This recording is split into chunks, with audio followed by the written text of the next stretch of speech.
बिस्मिल्लाहिर्रहमानिर्रहीम, अस्सलाम वालेकुम। मैं हूं फैसल अब्बास खार और आप देख रहे हैं मेरा यूट्यूब चैनल। नाज़रीन, इस वक्त हम इंसदाद दहशतगर्दी की अदालत मौजूद हैं। यहाँ पर इमरान खान साहब को पेश किया गया है। आज की समाअत का अहवाल जानने के लिए रिजवान गलज़ई साहब हमारे साथ हमेशा की तरह मौजूद हैं। अस्सलाम वालेकुम भाई। वालेकुम सलाम। कैसे? रिजवान साहब, कैसे देखते हैं आज की कार्रवाई को?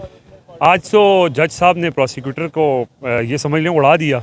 वो बार बार पूछते रहे कि कोई दफ़ा रह तो नहीं गई कि जो ना लगाई गई हो, क्योंकि 3 मज़ीद दफ़ात उनके ऊपर लगाई गई थी। आज उस पर भी अदालत ने इमरान खान को ज़मानत दे दी है। और आज जो इंसदाद दहशतगर्दी की जो पहले दफ़ा लगी थी उस पर भी 12 सितंबर तक तोसी हो गई है। सो अब यहाँ से इमरान खान, और लगता ही है कि उन्होंने ये भी कहा है कि 12 सितंबर को हतमी दलाइल होंगे और उसी दिन वो ऑर्डर भी कर देंगे। तो चूँकि केस बहुत कमज़ोर है, क्योंकि जज ने बड़ा वाज़े कहा, उन्होंने ये कहा कि कोई एक मिसाल दे दें कि जहां जुर्म सरजद होने से पहले आपने इंसदाद दहशतगर्दी की दफ़ा लगा दी हो। यानी यहाँ पे उन्होंने तकरीर की और आपको लगा है कि जी ये शायद धमकी दे रहे हैं या किसी को मार देंगे। तो यहाँ तो ऐसी कोई चीज़ नहीं हुई। क्या आपने कोई क्लाशनकोफ बरामद की है? क्या आपने कोई खुद कुछ जैकेट इमरान खान से बरामद की है कि आपने उस बुनियाद के ऊपर उनके ऊपर इंसदाद दहशतगर्दी लगा दी है? प्रोसिक्यूटर के पास कुछ भी नहीं था। देखें, जिन अदालतों में भी लोग जा रहे हैं, जो हुकूमती वकला हैं, उनके पास सब्सटेंस अदालत के सामने पेश करने के लिए कोई नहीं होता। शहबाज गिल को देख लें, इस मामले में इमरान खान के ऊपर जो केस है, पिछली जो समाअत हुई थी उसके अंदर भी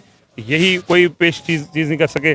आज भी प्रोसिक्यूटर पे बस थे और अदालत ने ये देखें, इस तरह ये होना चाहिए कि इस तरह के केसेस में जजेस को फिर सख्त किस्म के रिमार्क्स भी देने चाहिए और एक्शन भी लेना चाहिए कि क्यों अदालत का टाइम ज़ाया किया जाता है। ये अदालत को फारिग बैठी हुई है, जजेस फारिग बैठे हुए हैं, या इमरान खान जो हैं वो बार बार अदालतों के चक्कर उनसे लगवाए जा रहे हैं और केस में कुछ है नहीं है। तो ये बजाय इसके कि ये केस तो खारिज होता नज़र आ रहा है, लेकिन उल्टा जो केस बदनीयती की बुनियाद पर उन्होंने ये कहा है कि जिस शख्स ने ये केस बनाया है, क्या इससे पहले एक दफ़ा भी उसने कोई इस तरह का केस बनाया, कोई मिसाल पेश कर दें। तो मुझे लगता है कि जिसने केस बनाया उसकी खैर नहीं है। चलें, अच्छा, ये जो नई दफ़ात लगाई गई हैं वो कौन सी हैं और किस तनाजुर में? दहशतगर्द एंटी टेररिज्म एक्ट की तहत ही 3 मज़ीद दफ़ात लगाई गई हैं और उसके अंदर वही धमकी और डराना और जो है वो इसी तरह की चीज़ें, तो वो सारी जो है वो उन्होंने उसको भी आज उसमें भी ज़मानत दे दी है और 12 तारीख को हतमी दलाइल दे देंगे और उसके बाद जो है वो फैसला भी आ जाएगा। लेकिन इंपॉर्टेंट चीज़ ये है, आपने अभी देखा कि इमरान खान के बाबर अवान ने सिक्योरिटी थ्रेट्स की बात की कि हमको बार बार सिक्योरिटी थ्रेट्स भी मिल रही हैं। इस्लामाबाद पुलिस एक तो खुद से बहुत गैर जिम्मेदाराना रवैया उनका हमने देखा है। दूसरा ये कि वो जो दीगर पुलिस इमरान खान को गिलगित बल्तिस्तान KP वालों ने दी हुई थी, वो भी वो कह रहे हैं कि वो विड्रॉ की जाए। और इस सारी सूरत हाल में इमरान खान को जो थ्रेट्स मिल रही हैं उसमें फिर इस तरह आज वो पेश नहीं हुए थे। बाबर अवान ने अदालत को भी ये कहा कि जी वो उनको सिक्योरिटी थ्रेट्स हैं, लेकिन फिर अदालत ने उनको बुलाया और वो अदालत के एहतराम में यहाँ पर आ गए और वो पेश हुए। कितना वो आपके सामने 1 मिनट अंदर गए और उसके बाद वो फिर वापस आ गए। मीडिया टॉक उन्होंने करनी थी, लेकिन आपको पता है यहाँ जिस तरह का रवैया होता है, बिल्कुल ऐसा इन्वायरमेंट नहीं था। अच्छा रिजवान भाई, क्या इमरान खान माफ़ी मांगेंगे या क्या उनको मांगनी चाहिए? देखें, अब जो पहले फैसला हुआ था वो ये हुआ था कि इमरान खान का जो मौक़िफ़ है शहबाज गिल के पे जो टॉर्चर हुआ था उस पे मजिस्ट्रेट को नहीं जिस्मानी रिमांड देना चाहिए था और वो इस बात पे अब भी कायम है। और इस्लामाबाद हाई कोर्ट में कल जो बात हुई है, इस्लामाबाद हाई कोर्ट ये चाहती है कि इमरान खान माफ़ी मांग लें, लेकिन उनके जो खदशात हैं ख़ास तौर पर जो टॉर्चर के हवाले से, वो इस्लामाबाद हाई कोर्ट सुनेगी। तो इस गारंटी पे इमरान खान जो है वो माफ़ी मांगने को तैयार हो जाएंगे। उनकी लीगल टीम ने उनको ये मशवरा दिया है कि इस केस से, क्योंकि आपका जो मुद्दा है वो ये है कि टॉर्चर हुआ शहबाज गिल के ख़िलाफ़ और उसकी तहकीकात होनी चाहिए।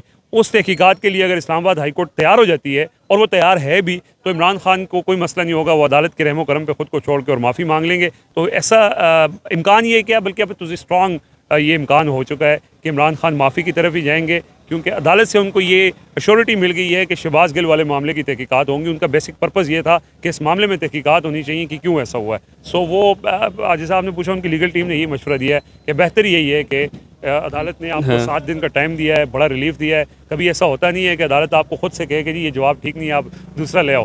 तो वो अब अदालत के एहतराम में वो माफ़ी मांगना ही उनके पास आखिर। अच्छा रिजवान भाई, इससे हट के एक बात बताइएगा कि इमरान खान सियासी जलसे कर रहे हैं, तो आपको लगता नहीं है कि ये जो जितना खर्चा जो जलसों पे हो रहा है, तो ये हम सैलाब ज़दगान की तरफ चले जाएं या वहाँ पर जो है वो फंड्स दिए जाएं? देखें, ये बड़ी अच्छी बात है। और इसमें ये भी तजवीज़ आई थी कि इमरान खान जलसे के ऊपर लोगों को ये कहें कि जी जो जो आ रहा है वो कंट्रीब्यूट भी करे, और एक जलसे में हज़ारों लोग आते हैं तो वहाँ से भी लाखों करोड़ों रुपए जनरेट हो सकते हैं अगर वो की जाएँ। लेकिन इमरान खान ने, आपको पता है, टेलीथॉन उस दिन किया और उसमें भी वाजे किया कि पैसे मैं इकट्ठे कर रहा हूँ लेकिन मेरी तहरीक जो है वो जारी रहेगी। उसको किसी सूरत भी वो अबंडन करने के लिए तैयार नहीं। हालांकि पूरी पार्टी में काफ़ी लोगों ने ये कहा कि सैलाब की सूरत हाल है, अभी ये जो मौका नहीं है कि आप जलसे करें, और लेकिन वो उस पे पीछे हटने को तैयार नहीं है। वो अपना जो मौक़िफ़ है इमरान खान का, वो कहते हैं कि मैं अपनी जद्दोजहद जारी रखूँगा। ये बात ठीक है कि एक जलसे के ऊपर काफ़ी खर्चा आता है, करोड़ों रुपए का खर्चा आता है, तो वो पैसे अगर सैलाब ज़दगान को दे दें, लेकिन साथ साथ वो पैसे इकट्ठे कर रहे हैं, ये बेहतर ऑप्शन ये है कि उस जलसे में भी वो फंड रेजिंग करें कि जो लोग आएँ वो कंट्रीब्यूट करें ताकि ज़्यादा से ज़्यादा पैसा सैलाब ज़दगान। चलें, अच्छा, एक लास्ट मेरा क्वेश्चन ये है कि मैं सेनेटर अफनान की प्रेस कॉन्फ्रेंस सुन रहा था, वो कह रहे थे कि ये जो इमरान खान को टेलीथॉन के दौरान कॉल्स आ रही थी ना, वो साथ वाले कमरे में बैठकर कभी तो शिबली फराज कर रहे थे तो कभी फवाद चौधरी कर रहे थे। इसके बारे में क्या हकीकत है, ज़रा बताइएगा। देखें, जब ये टेलीथॉन हो रही थी, मैं उसी वक्त सोच रहा था कि अब जो मुखालफिन हैं वो ये कोशिश कर रहे होंगे कि अब इसका तोड़ कैसे निकालना है। तो वो तोड़ किसी ने फेक, आपने देखा होगा सोशल मीडिया पे फेक कॉल्स चल रही हैं और वो सारा हो रहा है। लेकिन बुनियादी तौर पे ये इमरान खान की कोई पहली टेलीथॉन नहीं है। शौकत खानम के हवाले से भी वो करते रहे, इससे पहले भी बहुत सारी टेलीथॉन कोरोना के टाइम पे भी उन्होंने की हैं। सो वो जो लोग प्लेज करते हैं वो पैसे दे देते हैं। इस हवाले से पीटीआई के अपने लोग भी ये समझते हैं, और जो लोग इस फंड रेजिंग के एक्सपर्ट्स हैं वो समझते हैं कि एटलीस्ट हाफ जो प्लेज होती है उसकी हाफ अमाउंट तो मिल जाती है। सो अगर 520 करोड़ नहीं है तो 260 करोड़ तक, 250 करोड़ तक हो जाने चाहिए। चलें, ठीक है, बहुत शुक्रिया जी, थैंक यू सो मच। ये जी आज का जो है वो आज की समात का अहवाल था, और खान साहब जो है वो खान साहब ने फ़ंड तो इकट्ठा किया है, लेकिन देखते हैं कि क्या वो जो अफराद हैं सैलाब ज़दगान उन तक पहुँचता है जो नहीं। हमें दीजिए इजाज़त।